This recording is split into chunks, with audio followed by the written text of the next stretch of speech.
d'un côté descendant du fondateur de la banque Lehmann, de l'autre de la famille Lefranc, fabricant de peinture et de matériel pour les beaux-arts à travers la marque Lefranc Bourgeois. La collection de Marcel Lehmann Lefranc ne pouvait être qu'extraordinaire et elle fait l'objet d'une vente au marteau de Sotheby's. Et Armand Sguet, spécialiste en art contemporain chez Sotheby's, est en plateau avec nous pour en parler. Merci beaucoup. Merci. Est-ce que tout d'abord vous pouvez nous raconter un petit peu l'histoire de ce fameux Marcel Lehmann Lefranc et tout ce qu'il entretenait avec le monde de l'art. Ouais. Il était très proche en fait de tous ces artistes. Bien sûr, ouais. Je pense que c'est important en effet de voir un peu la personnalité de Marcel Lehmann Lefranc avant de parler de sa collection. Et comme vous l'avez dit, Marcel Lehmann Lefranc, il descend d'un côté d'une famille de banquiers et de l'autre d'une famille de marchands de couleurs, et des deux côtés de familles de collectionneurs. Et donc il a vraiment ça dans ses gènes, on pourrait dire. Et c'est tout naturellement qu'il se passionne pour l'art. Et il devient donc un collectionneur passionné, mais aussi un mécène, et il œuvre énormément à partir des années 60 pour la reconnaissance et la diffusion de la scène artistique française.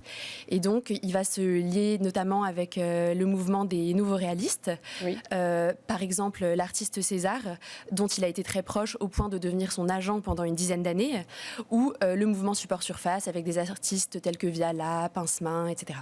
Est-ce qu'on remarque, avant de rentrer plus dans le détail, est-ce qu'on remarque une unité, une homogénéité, ou justement c'est vraiment un œil très hétérogène dans cette collection qui est proposée? C'est ce qui est assez intéressant dans cette collection, c'est que c'est une collection qui a vraiment du sens ensemble, qui est très cohérente, bien qu'il y ait des œuvres d'origine très diverses, puisque à côté de ces grandes toiles, des grandes toiles du support surface par exemple, il y a beaucoup de sculptures, dont des sculptures des arts premiers, des sculptures, une sculpture par exemple de Germaine Richer, artiste grande sculpteur, et également des œuvres de design qui seront présentées dans la vente, puisque Marcel Lehmann Lefranc avait fait refaire tout son appartement par Jean-Michel Villemotte, qui donc avait créé des pièces sur mesure qui seront incluses dans la vente aux enchères. Et ça, c'est ce qu'on appelle un vrai collectionneur, parce que vous disiez qu'il était très proche de César. C'est quelqu'un qui accompagnait beaucoup ces artistes, qui les soutenait financièrement aussi. Exactement. En fait, c'est ce qui est assez émouvant de travailler sur cette collection, c'est qu'en cherchant dans les archives de Marcel Lehmann Lefranc, on a retrouvé beaucoup d'échanges qu'il a eu avec les artistes qui font partie de sa collection, dont il était proche de presque tous, et donc on retrouve notamment des lettres écrites par exemple par Niki de Saint-Phal ou Tinguely avec des dessins pour lui souhaiter la bonne année, pour lui raconter des épisodes de leur vie, et donc voilà, il y a quelque chose de vraiment très, très touchant dans cette relation de Marcel avec ses artistes. Et aussi assez proche d'une époque. Est-ce qu'on peut dire que voilà, cette vente représente quand même toute l'émouvance très riche et aussi très différente des années 50-70? On peut dire exactement que c'est vraiment comme une photographie un peu de la création contemporaine française des années 60, 70, 80. Et donc dans la vente, l'objet principal, l'œuvre principale, c'est cette œuvre de Niki de Saint-Phal. Est-ce que vous pouvez nous en dire quelques mots? Bien sûr, c'est l'œuvre en effet la plus historique de la collection, si je puis dire, puisqu'elle fait partie d'une série de Niki de Saint-Phal qui s'appelle Les Tirs. Donc pour expliquer juste un petit peu comment elle créait ses œuvres, elle recouvrait une toile d'une couche de plâtre sous laquelle elle plaçait des sachets pleins de peinture, puis elle organisait des séances de tir, donc c'était des séances ouvertes au public, lors de laquelle elle tirait à la carabine sur ses œuvres pour percer les sacs de peinture et donc créer comme des blessures et faire jaillir la peinture sur la surface de la toile.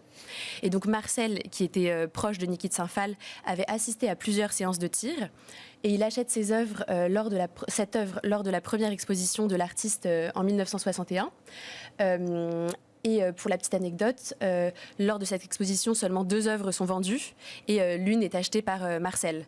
Donc ça montre qu'il avait un côté assez précurseur en fait, parce que c'était assez presque un peu rock d'acheter une œuvre comme ça en 61. Ça n'avait pas beaucoup de succès.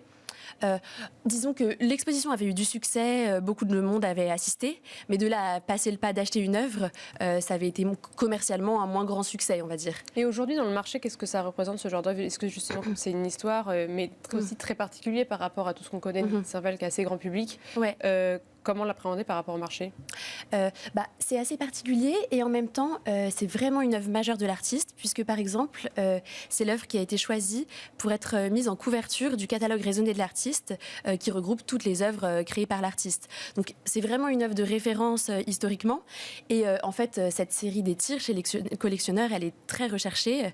Et c'est vraiment les œuvres qui ont une importance muséale, on va dire. Et le fait qu'il y ait une histoire, que ça a appartenu à François Lehmann-Lefranc, ça rajoute quelque chose. Pardon, ouais.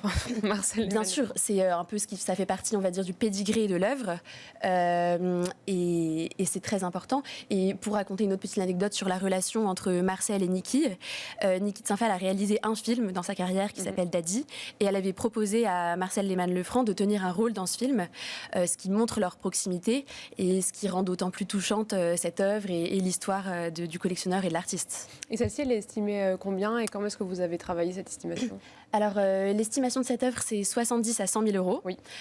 C'est une estimation qu'on peut qualifier d'assez attractive. Hein. Le but est bien sûr d'obtenir un résultat supérieur, mais c'est une estimation qui nous permet d'attirer le plus grand public. Et pour la vente en général, on l'estime à combien? Enfin, je veux dire à la collection plutôt. L'estimation, elle est comprise entre 1 million et 1,5 million pour la collection. Et donc ça, cette vente-là, elle est vendue dans le cadre de Contemporary Discoveries. C'est des manières de vendre auxquelles vous travaillez particulièrement. Est-ce que vous pouvez nous raconter un petit peu, vous étiez venu en parler il y a 1 an et demi, juste revenir sur ces ventes et comment ça a évolué depuis? Exactement. Donc c'est un type de vente qui a lieu 2 fois dans l'année, Contemporary Discoveries, et qui s'adresse à des collectionneurs aguerris, mais aussi à des nouveaux collectionneurs. Le but, c'est de proposer des œuvres parfois de jeunes artistes ou d'artistes qu'on voit moins souvent chez Sotheby's, ou alors des œuvres, par exemple des œuvres sur papier d'artistes établis, etc., pour les rendre accessibles pour des collectionneurs en herbe, on va dire, et les amener à devenir collectionneurs, à acheter chez Sotheby's, etc. Et donc, on a inclus la collection Lehmann-Lefranc dans cette vente, parce que elle montre vraiment bien ce qu'est un collectionneur, la diversité des pièces qu'on peut avoir. Dans cette collection, en fait, il y a des œuvres qui sont estimées à 5 000 euros et puis des œuvres qui sont estimées, comme le Niki de Saint-Phal, à 70 000 euros. La plus grosse estimation de la collection, c'est la sculpture de Germaine Richer, estimée à entre 300 et 500 000 euros. Et donc, ça montre vraiment comment on peut mixer chez soi, dans un intérieur, des pièces plus importantes, des plus petites pièces, avec des pièces de design qui feront aussi partie de l'exposition. Et donc, ça permet vraiment d'entrer dans l'univers d'un collectionneur et j'espère de donner envie peut-être de commencer une collection. Oui, parce qu'idéalement, c'est Contemporary Discovery, c'est vraiment autour de collections de personnalités du monde de l'art, par exemple. Souvent, c'est des œuvres qui viennent de collections vraiment très variées. Ouais. Et là, c'est un peu une première d'inclure en première partie de la vente une collection d'un collectionneur dont le nom est public, qui était très connu. C'est en fait la collection était connue parce que, par exemple, Marcel Lehmann-Lefranc avait participé à une exposition très célèbre qui s'appelle Passion privée, qui avait eu lieu au Centre Pompidou, où on exposait des œuvres de collectionneurs avec des photos de leurs intérieurs, etc. Donc les photos de l'intérieur de Marcel et les œuvres de sa collection sont déjà connues par le marché et c'est pour ça que c'est un peu un événement qu'elles soient aujourd'hui présentées en vente. Oui, et ça les met particulièrement en valeur quand même de les voir donc dans ces intérieurs. Chaque collectionneur en herbe, en tout cas, peut s'identifier, en tout cas projeter. Exactement, on peut se projeter. Et voilà, après, il faut avoir des grands murs parce qu'il y a notamment dans cette collection 2 immenses œuvres de Claude Viala, l'artiste support surface qui scandait un peu son intérieur et qui font plus de 4 mètres de long. Donc, voilà. Et lui, il avait une appétence particulière pour justement support surface.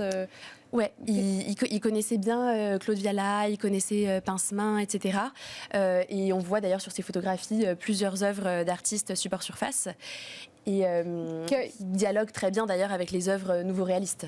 Et qui a vraiment un grand retentissement aujourd'hui dans le marché. Les recherches d'œuvres de support surface, c'est des œuvres qu'on retrouve très, très régulièrement en vente aux enchères. C'est vraiment des artistes qui ont une cote établie aujourd'hui. Et ici, ce qu'il faut préciser, c'est que c'est vraiment des œuvres importante de ces artistes. Et quelles sont les autres œuvres? Donc, il y aura la collection de Marcel Lehmann-Lefranc et d'autres œuvres d'art aussi qui appartiennent à d'autres collections Oui, exactement. Des œuvres qui appartiennent à d'autres collections, qui sont toutes sortes de médias. Par exemple, on retrouve une photographie de Hiroshi Sugimoto, le photographe japonais. On retrouve des sculptures, on retrouve des œuvres sur toile, des œuvres sur papier. Par exemple, un petit groupe d'œuvres sur papier de l'artiste américain Willem de Kooning. Donc c'est vraiment assez éclectique, mais je vous invite à venir visiter l'exposition puisque c'est là qu'on se rend compte que les œuvres peuvent dialoguer entre elles, même si elles sont très différentes. Et ma dernière question, ce serait comment est-ce que Sotheby's crée cette relation peut-être avec la famille Lehmann-Lefranc pour justement qu'une telle collection revienne entre les mains de Sotheby's et pour la vendre après? C'était un travail de longue haleine ou est-ce que c'est c'est des connexions que vous avez depuis longtemps? Ouais, il y avait une relation assez proche entre Marcel Lehmann-Lefranc et certains spécialistes de Sotheby's, et donc un dialogue qui a commencé il y a longtemps, et donc c'était assez naturel pour la famille de se tourner vers nous pour réaliser la vente de la collection. Eh bien, merci beaucoup Armance Gay. Je rappelle que vous êtes spécialiste en art contemporain chez Sotheby's. C'était Art et Marché et on se retrouve très bientôt.